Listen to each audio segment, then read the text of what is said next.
Para comenzar con este video, hablaré acerca de los problemas del aprendizaje. Para eso tenemos que saber qué son los problemas del aprendizaje. Los problemas del aprendizaje pueden ser distractores que rodean al sujeto. Puede ser su familia, los entornos escolares o cualquier contexto en el que él se encuentre. Es muy importante saber o recalcar que no depende esto del alumno o del sujeto. Uno de los ejemplos que podemos observar dentro de estos problemas de aprendizaje son cuando una persona está en clase y hay ruidos externos, que por ejemplo otros compañeros estén hablando demasiado fuerte o estén gritando. En la casa, que en este momento que en este semestre que hubo clases en línea, los sonidos del agua, que el gas, la basura, entre otros, y eso genera que nos distraigamos. Esos son un ejemplo de qué son los problemas de aprendizaje.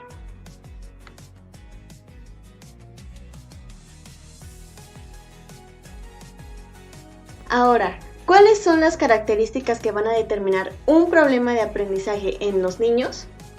Bueno, uno de ellos puede ser que presentan malas calificaciones, que se pueden distraer con facilidad y que tienen cierta capacidad para prestar atención, que también pueden ser hiperactivos, que no suelen aprender a leer usualmente o que omiten ciertas palabras, números al escribir, tienen problemas para distinguir la izquierda o la derecha.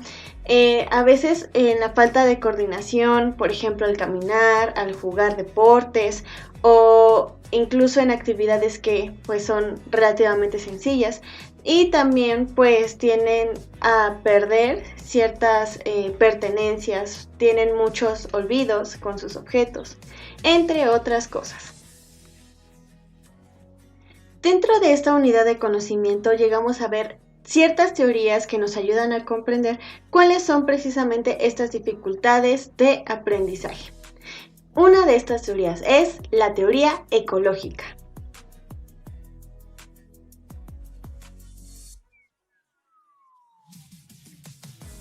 La teoría ecológica nos va a decir o nos va a permitir entender la influencia que tienen todos estos ambientes en el desarrollo de los niños o del sujeto. Dentro de este se hablan los diversos ambientes que influyen en su formación.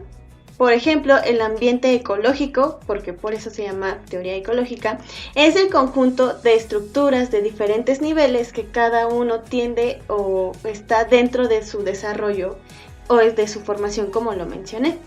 Se argumenta que es la capacidad de formación de un sistema, depende de su interacción social entre los sistemas que tiene esta teoría. Pero, ¿cuáles son precisamente estos niveles o cuáles son estos sistemas que maneja esta teoría? Bueno, tenemos el primero. El primero es el microsistema. Es el primer contexto en relación que tiene el sujeto o el niño, es decir, la familia, ya que ellos son los primeros formadores, pero también ellos nos ayudan en un ámbito escolar, porque ellos son los que les van a aprender les van a enseñar a hablar, probablemente a leer, a distinguir cosas, qué es este objeto, cómo es que se le llama a las personas, entre otras cosas. Tenemos el mesosistema. El mesosistema son todos los entornos más cercanos que tienen más conexiones, pero digamos que está conformado por dos microsistemas. Pero es importante resaltar que estos tienen una conexión o un contexto informal, o sea que no vienen dentro de una institución. Nos podemos referir a los ambientes sociales, por ejemplo, el hecho de que vayamos a una iglesia o el que tengamos amigos. Esos son los mesosistemas, el conjunto de varios microsistemas. También tenemos el exosistema. El exosistema es la comunidad próxima después de lo que es el familiar. Se le considera ahora sí a la educación formal, ya que gracias a ellos vamos a comenzar a tener ciertas culturas o ciertas ideologías gracias a la escuela. Así que es por eso que este sistema es formal. También tenemos al cronosistema. El cronosistema es el tiempo. Este es el impacto que lleva por generaciones. Ahorita tenemos de moda que son los millennials o que la generación Z. Ellos son un conjunto de este cronosistema, que toda esta cultura, ideología e inclusive las transformaciones sociales que hemos tenido solamente afectan a ciertas generaciones. Entonces por eso le podemos llamar que es un cronosistema. Al final de cuentas, la teoría de los sistemas ecológicos pues siempre va a hacer énfasis a la complejidad del desarrollo y la influencia que tenemos nosotros los sujetos en nuestros ambientes.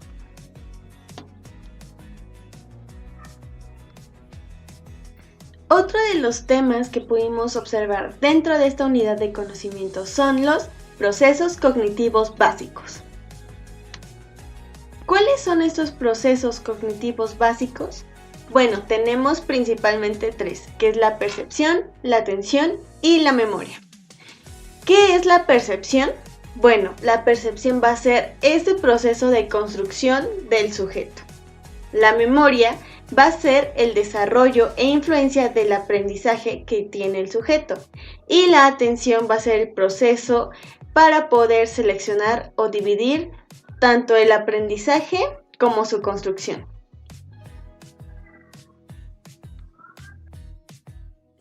Ahora también hablaré acerca de los procesos psicológicos básicos.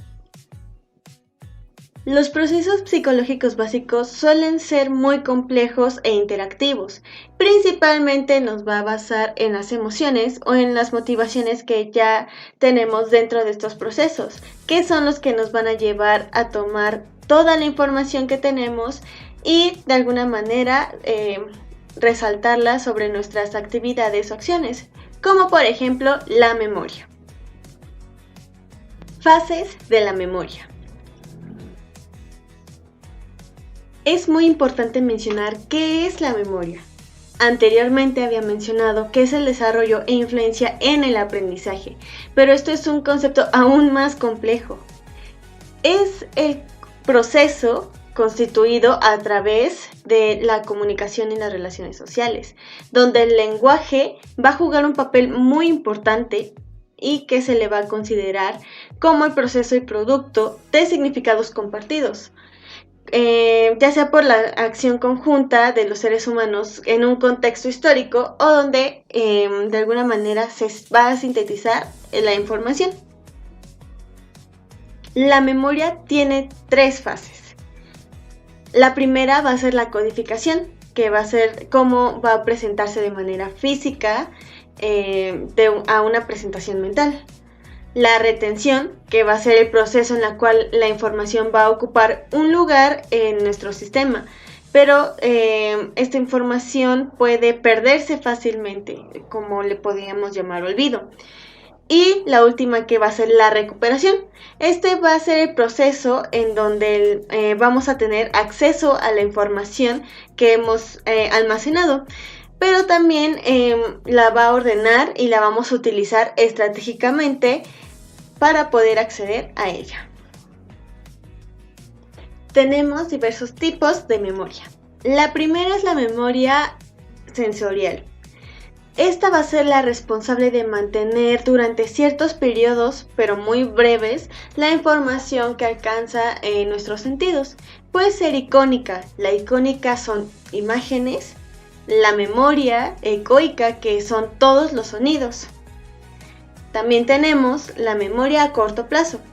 Son el conjunto de símbolos activos en un momento determinado en la cual vamos prestando cierta atención, que por lo tanto podemos llegar a manipularlo de manera voluntaria. Es decir, que podemos relacionarlo con una participación activa dentro de nuestra vida cotidiana. Y la memoria a largo plazo. Esta la vamos a considerar como aprendizajes o recuerdos muy significativos, que a pesar de que ya hayan pasado mucho tiempo, seguirán presentes en nuestra vida. Las emociones. Las emociones también tienen un proceso y este va a depender mucho del estado de ánimo en el que nos encontremos para poder tener estos recuerdos significativos y de alguna manera va a influir mucho el cómo realizamos las cosas, la motivación que tenemos al aprender algo, entre otras cosas. Quiero recordar que había mencionado en los procesos básicos psicológicos que las emociones tienen mucho que ver dentro de nuestro aprendizaje. Es por eso que lo vamos a aplicar dentro de este proceso. Dentro de este proceso de emociones vamos a tener lo que es el estímulo, la evaluación de este estímulo, la vivencia que vamos a tener dentro de estas emociones que tenemos, nuestra respuesta ante estas emociones y cómo es que vamos a ir afrontando cada una. La inteligencia y sus teorías. Es muy importante hablar de nuestra inteligencia y cabe recalcar que la inteligencia es la capacidad de atender y asimilar la información que tenemos para usarla. Puede ser la habilidad con ciertos objetos con el fin de solucionar problemas. En la inteligencia tenemos ciertos tipos de inteligencia, por así decirlo, y vamos a tener lo que es la emocional, la cual es la capacidad de expresar nuestros sentimientos, en el cómo nos vamos a motivar, el cómo es que vamos a ejercer el control dentro de nuestras relaciones interpersonales. Es por eso que dentro de esta inteligencia habíamos mencionado que en el tema anterior las emociones tienen que ver mucho con nuestro proceso de aprendizaje. Pero también es importante rescatar los factores que van a condicionar la inteligencia, como por ejemplo el biológico. Este va a estar constituido por contenidos genéticos que predisponen la manifestación de un conjunto de aptitudes. A esto se le va a considerar como una maduración progresiva. También tenemos el ambiental. El ambiental va a ser un conjunto de entornos, ya sea social o cultural, donde vamos a interaccionar con diversos sujetos que van a ayudar a favorecer nuestro desarrollo y manifestación de la conducta inteligente. Así como también la inteligencia puede ser muy fluida y tenemos ciertas capacidades, también dentro de la inteligencia vamos a tener excepcionalidades. Un ejemplo de esto puede ser el retraso mental. El retraso mental, pues digamos que el funcionamiento intelectual es el promedio y que, este se va a dividir por niveles. Por ejemplo, tenemos el nivel de 55 a 69 IQ, que este es el promedio.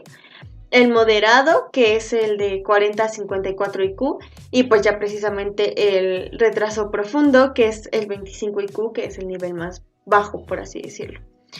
Tenemos otras excepcionalidades dentro de la inteligencia, que puede ser la bifactorial.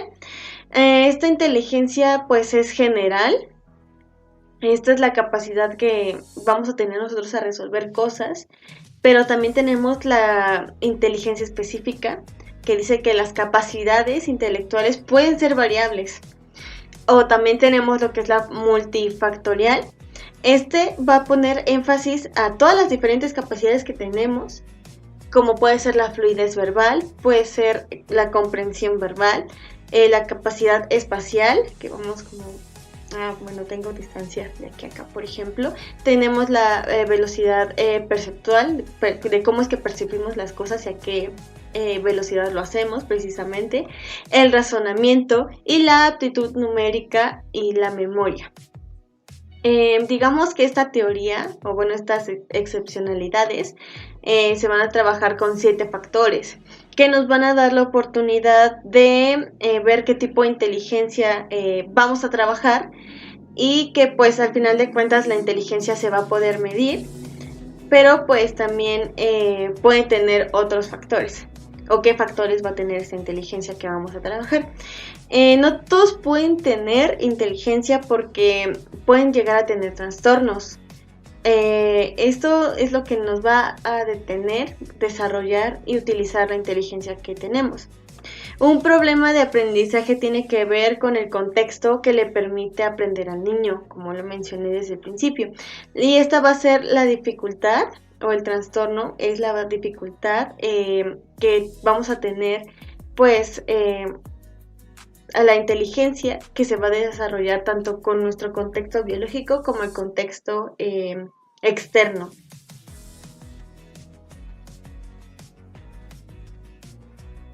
Escala de inteligencia para niños de Wechsler-Wisch, cuarto. Esta escala de inteligencia es una manera de estabilización de la inteligencia.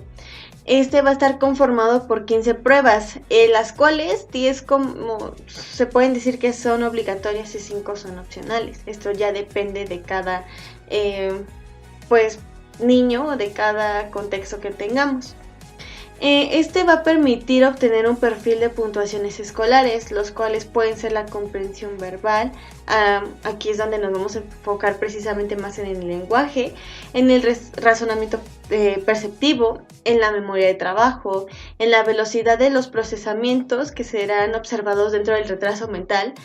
Y pues que al final también es muy importante evaluar y arrojar ciertas subcaracterísticas que pueden ser cuáles son las dificultades de aprendizaje que tiene el niño, si es que tiene lesiones cerebrales, si es que tiene funciones ejecutivas o de alguna manera si tiene altas capacidades o si tiene alguna discapacidad intelectual.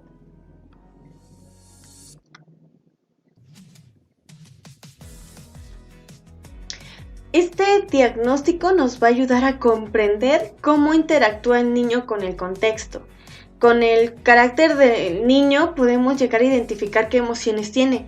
Se puede observar qué tipo de desarrollo tiene incluso y por qué medio va a tener su papel muy importante en el desarrollo del niño, o sea, cuál es su contexto.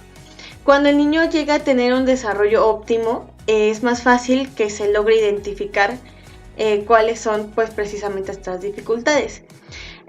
También tiene que ver mucho los tipos de crianza, porque obviamente esto va a afectar dentro de su desarrollo.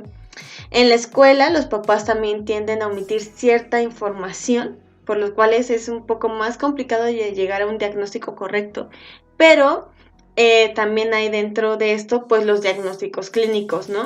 Estos también llegan a facilitar la información para saber más o menos qué problemas puede tener. El medio social también es muy importante porque también influye mucho en su desarrollo, no solamente en el personal, sino también en el lenguaje y en cómo es que va a interactuar dentro de los contextos sociales. Prácticamente en el mecanismo de la adquisición del lenguaje, también se puede ver pausado precisamente porque no les enseñan a hablar o pronunciar las palabras correctamente. Y es muy importante tener esto en cuenta porque, ahora bien, vamos a tocar el tema de la importancia del lenguaje. Como sabemos, el lenguaje es un medio de comunicación que se va a dar a través de símbolos y es por este medio en el que el niño va a aprender a comunicarse con sus semejantes y así poder expresarse. Por esta razón es muy relevante el lenguaje, ya que se tiene que comenzar a desarrollar el lenguaje hablado y el escrito en la etapa del preescolar. En el lenguaje van a haber ciertos factores internos y externos que van a influir dentro de este desarrollo. El primero va a ser el factor intrínseco. ¿Qué son las características físicas de cada niño? Esto tiene que ver con su personalidad y también con la cultura, con su familia o todo lo que le rodea. Los factores intrínsecos que van a ser los estilos de crianza que los padres y los hermanos le vayan a dar en el niño. Puede ser también un contexto económico o prácticamente se va a basar más en lo familiar. Existen teorías del lenguaje y hablaré un poco acerca de ellas. La primera va a ser la teoría constructivista. Esta habla acerca de que el lenguaje y el pensamiento se va a desarrollar por separado, pero gracias al pensamiento se va a poder tener un desarrollo en el lenguaje, así que van de la mano, pero son cosas muy distintas. Esta teoría lo que nos va a establecer va a ser que vamos a tener un lenguaje egocéntrico. ¿Qué quiere decir el lenguaje egocéntrico? que este lenguaje va centrado en sí mismo y que las palabras siempre irán acompañadas con acciones y pues estas se van a dividir en tres, lo que va a ser la recepción, el monólogo dual o el colectivo. Otra teoría también es el lenguaje social. Este va a ser el dominio de la comunicación hacia el exterior. Este va a depender de la adaptación del lenguaje verbal con el locomotor. Se va a dividir en categorías, las cuales son la primera, que va a ser la información adaptada, que será el intercambio de pensamientos con diversas personas con el fin de informarnos o de persuadir a nuestra conducta. Y la segunda, que va a ser cuáles son la crítica, que son las observaciones que vamos a realizar hacia otras personas. Esto prácticamente es la percepción de lo malo, por así decirlo, es lo que nos vamos a dar cuenta. Puede ser que demuestren superioridad en sus acciones o cuando llegan a ser arrogantes o malas personas. Bueno, esto va a ser precisamente de acuerdo a nuestra crítica hacia la observación que vamos a hacer hacia los demás. También tenemos la que es la sociohistórico-cultural. Esta es la que nos va a hablar acerca de las experiencias y de los signos que vamos a ir teniendo en nuestra vida, basándose precisamente en el paradigma o en el aprendizaje constructivista. La fonética. Ahora vamos a hablar de lo que es la fonética. ¿Pero qué es? La fonética va a ser el sonido que va acompañado con las palabras del discurso con respecto a ciertas manifestaciones físicas. Dentro de la fonética vamos a tener diversas ramas, lo que es la fonética experimental. Esta va a ser la que estudia las propiedades acústicas para así poder articular la expresión y el mensaje que se quiere dar. Tenemos también lo que es la fonética articulatoria. Este va a ser el sonido de la lengua al momento de intencionar el mensaje y también va a estudiar lo que son los problemas de articulación, o sea, el momento del habla o el movimiento de la lengua para poder precisamente dar el sonido que queremos. Y tenemos también la que es el fonomática, que esta va a ser la percepción de los sonidos. Fonología. La fonología es un subcampo de la lingüística que vamos a diferenciarla dentro de lo que es la fonética. Por ejemplo, la fonética va a estudiar la naturaleza acústica y fisiológica de los sonidos, pero la fonología va a describir el modo de cómo es que funcionan los sonidos. Fonema. El fonema va a ser la unidad pequeña de la lengua. Van a ser los sonidos que salen dentro de la lengua que tienen que ver con el valor distintivo. Va a ayudar a hablar de manera correcta. Alófono. El áfono van a ser todos estos foros o sonidos que dentro de un idioma se reconocen con variantes entre ellos.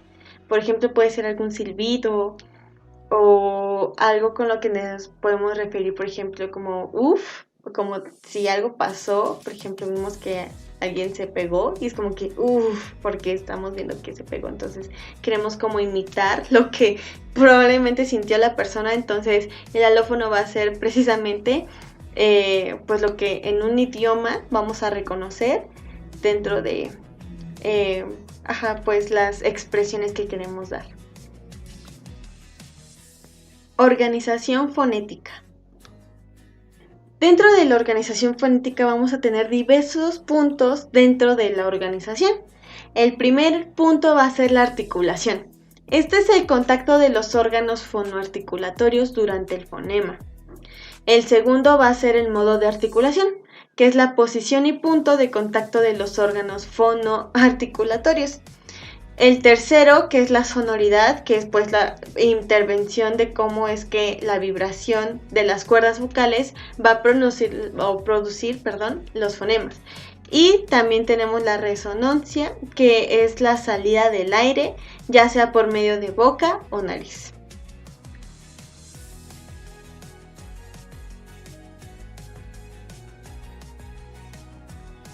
Ahora bien, voy a tocar uno de los temas más importantes dentro de esta unidad de conocimiento, que son las dificultades de aprendizaje, los cuales los voy a mencionar muy brevemente. El primero, que es la discalculia, que es la dificultad en los cálculos matemáticos. La dislexia, que es la dificultad en la lectura y en la escritura. La disortografía, que es la dificultad precisamente en la ortografía. La disgrafía, que es la dificultad solamente en la escritura. La dispraxia, que es la dificultad motriz. Y la disfasia, que es la dificultad en el lenguaje oral. Gracias a lo anterior podemos decir que se dan las necesidades educativas, pero ¿cuándo sabemos que se van a dar estas necesidades? Bueno, los niños van a tener ciertas capacidades excepcionales o alguna capacidad que ya sea de algún orden neurológico, sensorial, cognitivo, que pueden presentarse dentro de su proceso de aprendizaje. Se pueden identificar en un estudiante con discapacidad cuando pues se observan estas limitaciones en su desempeño dentro de la escuela y que de alguna manera pues van a tener una desventaja hacia los demás. Existen dos tipos de discapacidades. El primero, que va a ser el permanente, se presenta en todo el periodo escolar y pues de alguna manera también en su vida cotidiana del individuo. Esta puede ser intelectual, puede ser auditiva, puede ser visual, motora. También llegan a tener dificultades al momento de socializar, entre otros. Y el transitorio. Esta discapacidad tiene una duración efectiva o esperada, precisamente puede ser entre 6 meses o menos, que de alguna manera va a combinar con ciertas barreras y esto puede impedir que los individuos participen en la sociedad, pero pues de alguna manera van a poder retomarlo, van a poder entrar nuevamente a este círculo y van a poder tener pues esta discapacidad en un lapso corto de tiempo.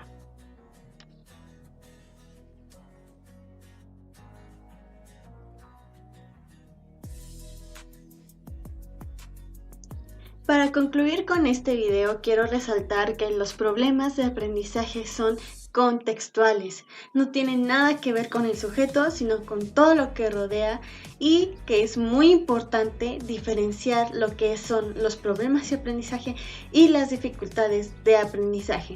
Por ejemplo, las dificultades de aprendizaje son todas aquellas características tanto internas como externas del sujeto y que solo en estos dos casos nosotros como pedagogos podemos intervenir apoyándonos de todas las teorías que mencioné anteriormente en este video.